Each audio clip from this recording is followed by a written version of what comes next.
Here, at the very edge of the known universe, lies a place of unimaginable beauty. The Seraphina Nebula unfurls across the blackness, a celestial tapestry woven from threads of incandescent gas. Hues of deep magenta, brilliant sapphire, and shimmering emerald swirl together in a silent cosmic dance. It is a spectacle that has played out for eons, largely unseen.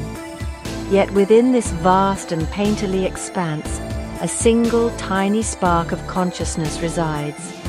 A lone human figure, a custodian of this remote outpost, stands as a solitary witness to the grandeur.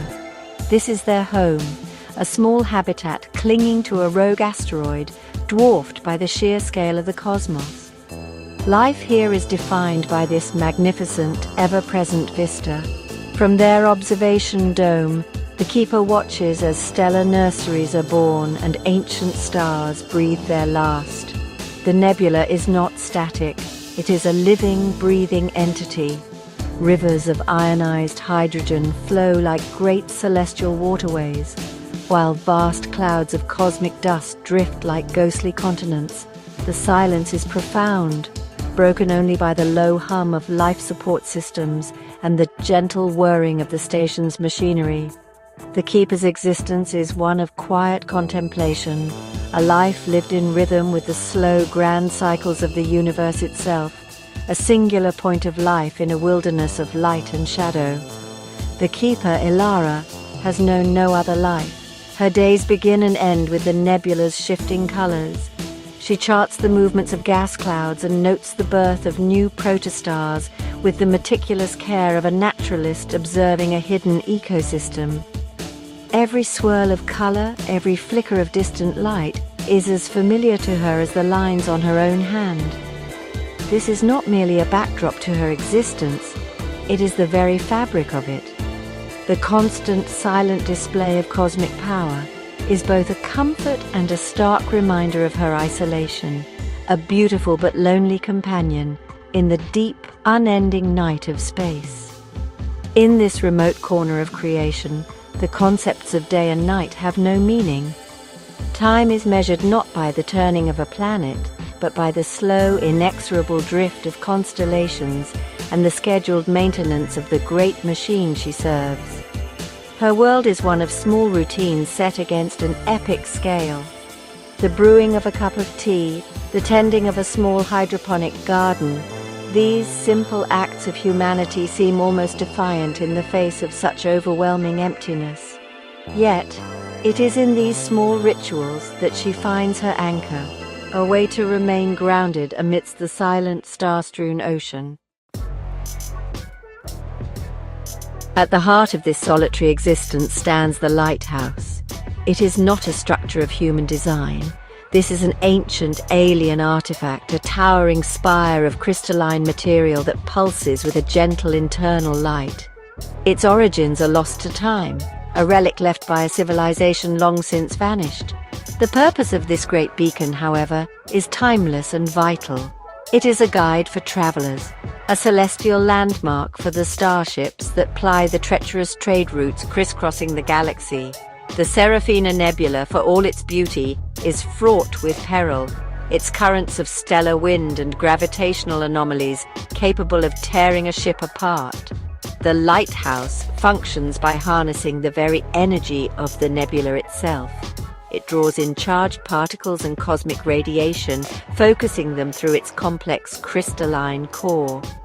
This process creates a beam of pure, coherent light, a steady, piercing ray that cuts through the densest dust clouds and navigates the most violent of space storms. This beam is not mere light. It carries with it a unique resonance, a specific frequency that ship navigation systems can lock onto, providing a safe and stable path through the chaos. Keeping this ancient machine operational is a sacred duty, a responsibility passed down through generations of keepers. The technology is far beyond human understanding. Ilara does not command the lighthouse, she tends to it. Her work involves monitoring its energy flows, polishing the vast focusing lenses with specialized drones, and ensuring the delicate balance of its internal systems is maintained. It is a symbiotic relationship. The Keeper cares for the ancient machine, and in return the machine provides the power that sustains her small habitat. It is a delicate and intricate dance of maintenance and reliance, a partnership between a single, fragile human and a piece of incomprehensible, ancient engineering. The importance of this single light cannot be overstated. It is a lifeline for thousands of souls. Cargo haulers carrying vital supplies, passenger liners on interstellar voyages, and exploratory vessels pushing into the unknown all depend on its unwavering beam. Without it, these routes would become impassable, the nebula an impassable barrier. The lighthouse transforms a region of deadly chaos into a navigable channel. It is a symbol of order in a wild universe, a testament to the idea that even in the vast, uncaring cosmos, a path can be lit for those who are lost.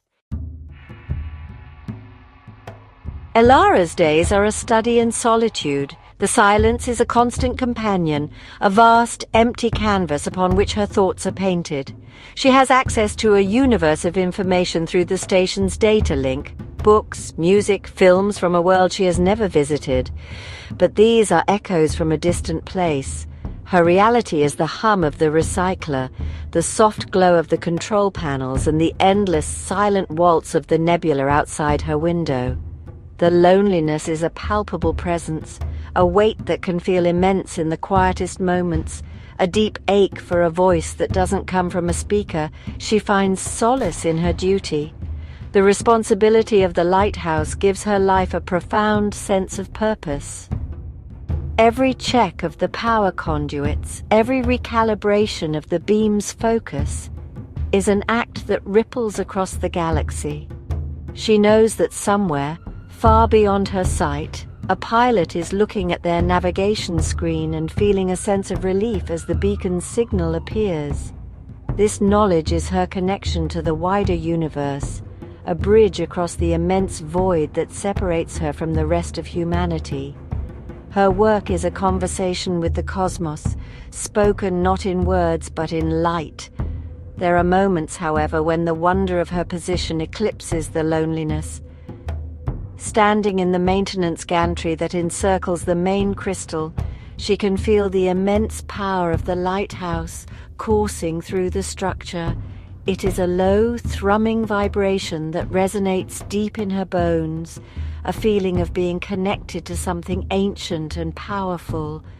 In these moments, she is not just a keeper. She is part of the machine itself, a living component in a grand cosmic mechanism. The sight of the nebula's colors refracting through the giant crystal fills her with an awe that no words can capture, yet the human heart craves connection.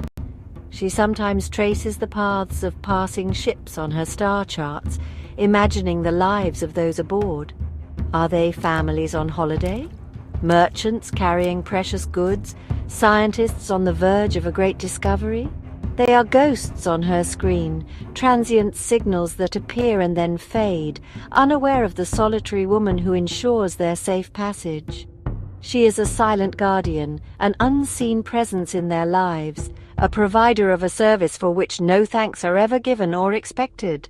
Her reward is the simple, profound knowledge that the light remains lit. A warning klaxon, sharp and insistent, shatters the quiet. Elara is instantly at her console, her eyes scanning the readouts. A cosmic storm of unusual ferocity is brewing in the nebula's core. These are not uncommon, but the data indicates this one is different. A maelstrom of electromagnetic energy and gravitational shears, powerful enough to overwhelm the shields of any vessel caught within it. Her focus narrows, the familiar weight of responsibility settling upon her shoulders. The lighthouse must be pushed to its maximum output, its beam fortified to serve as an anchor in the coming tempest. As she diverts auxiliary power to the main emitter, a new signal appears on her long-range sensors. It is faint at first, then grows stronger. It is not a single ship, but a fleet, and it is massive. The primary signature is larger than anything she has ever seen, a vessel so colossal its full profile extends beyond the range of her scanners. It is a city-sized ship, a generation ark perhaps, or a military dreadnought of unimaginable scale. It is heading directly for the storm, its current trajectory a path to certain destruction. They are relying entirely on her light to guide them through. With steady hands, Elara fine-tunes the beam's frequency, locking it onto the lead ship's transponder. The lighthouse groans under the strain, the entire asteroid vibrating with the effort. Outside, the beam intensifies, a brilliant white spear piercing the swirling chaos of the storm. She watches on the main view screen as the front of the immense ship emerges from the crimson gas clouds. Its hull is a vast, dark plain peppered with thousands of tiny lights, windows, each one holding a life. The beam from her lighthouse strikes the colossal vessel, illuminating its ancient, weathered surface, making it shine like a star in the storm. The great ship and the smaller vessels that follow in its wake slowly, carefully navigate the channel of calm created by her light. For a long, tense hour, Elara does not move, her entire being focused on maintaining the integrity of the beam. Then, as the last ship clears the storm's edge, a simple message flashes on her screen. Just 2 words, broadcast on an open channel for her to see. Thank you. In that moment, the immense loneliness vanishes, replaced by an overwhelming sense of connection. She is a tiny, solitary human on a rock in space, yet her actions have touched countless lives. She is small, but she is part of everything.